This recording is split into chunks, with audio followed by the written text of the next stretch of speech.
Il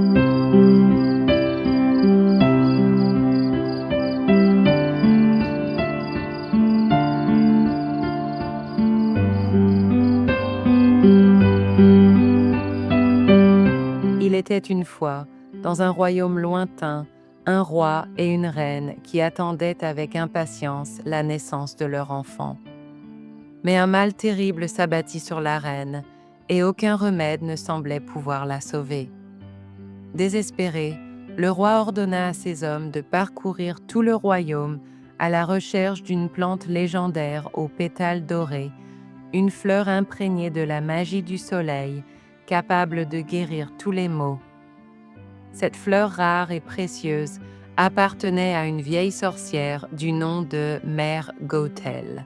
Depuis des siècles, elle l'utilisait en secret pour conserver sa jeunesse éternelle. Mais les soldats, ignorant son existence, cueillirent la fleur et la rapportèrent au palais. Grâce à cette magie, la reine guérit et donna naissance à une magnifique petite fille aux cheveux d'or qu'ils appelèrent Réponse. Cependant, ce que nul ne savait, c'est que le pouvoir de la fleur s'était transmis à l'enfant à travers ses cheveux. Mère Gothel, avide de récupérer la magie qui lui permettait de rester jeune, s'introduisit en pleine nuit dans le château et tenta de couper une mèche des cheveux de Réponse. Mais à l'instant où la première boucle tomba, elle perdit tout son éclat doré et devint brune, rendant la magie inefficace. Comprenant que la seule façon de garder ce pouvoir était d'avoir l'enfant tout entière, Gothel l'enleva et l'enferma dans une haute tour, cachée au cœur d'une forêt impénétrable. Les années passèrent. Réponse grandit dans cette tour, entourée des histoires et des mises en garde de Mère Gothel, qui lui faisaient croire que le monde extérieur était dangereux. Elle passait ses journées à peindre, lire, cuisiner et surtout à rêver du dehors. Chaque année, le jour de son anniversaire, elle observait avec émerveillement des milliers de lanternes s'élever dans le ciel, sans savoir qu'elles étaient envoyées par le roi et la reine en souvenir de leur fille disparue. Mais un jour, un jeune homme audacieux, Flynn Rider, un voleur recherché dans tout le royaume, grimpa par hasard jusqu'à la tour en quête d'un refuge. À peine eut-il mis un pied à l'intérieur qu'il se retrouva assommé par une poêle. Réponse terrifiée venait de le frapper en croyant qu'il s'agissait d'un dangereux criminel. Mais en découvrant qu'il possédait une couronne volée sans savoir qu'elle lui appartenait, elle lui proposa un marché.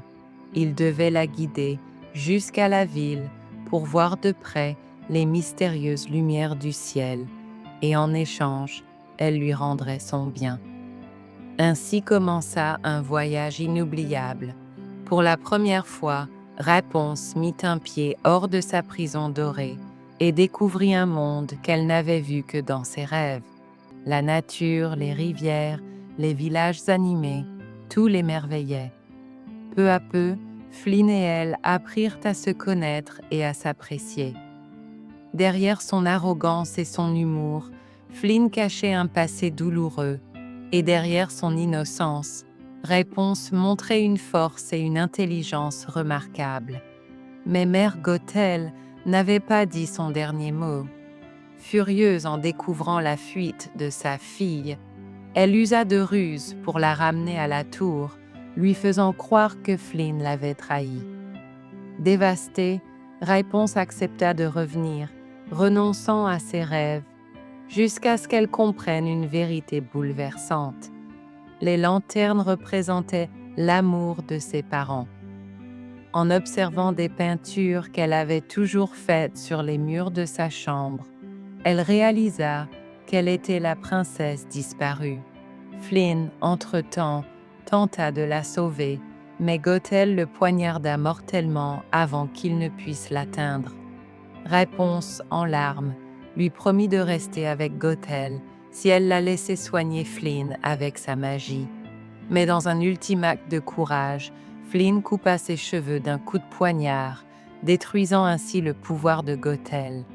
Sans la magie, la sorcière vieillit en un instant et disparut à jamais. Hélas, Flynn était mourant. Raiponce, désespérée, laissa échapper une larme imprégnée du dernier éclat de la fleur magique, qui tomba sur lui et le ramena à la vie. Libre, Raiponce retrouva enfin ses parents et son royaume. Le peuple célébra son retour, et Flynn, redevenu Eugène, devint son prince et son plus fidèle compagnon. Ainsi, après des années de captivité, Raiponce vécut enfin libre et heureuse, entourée de ceux qu'elle aimait, et ils vécurent heureux pour toujours.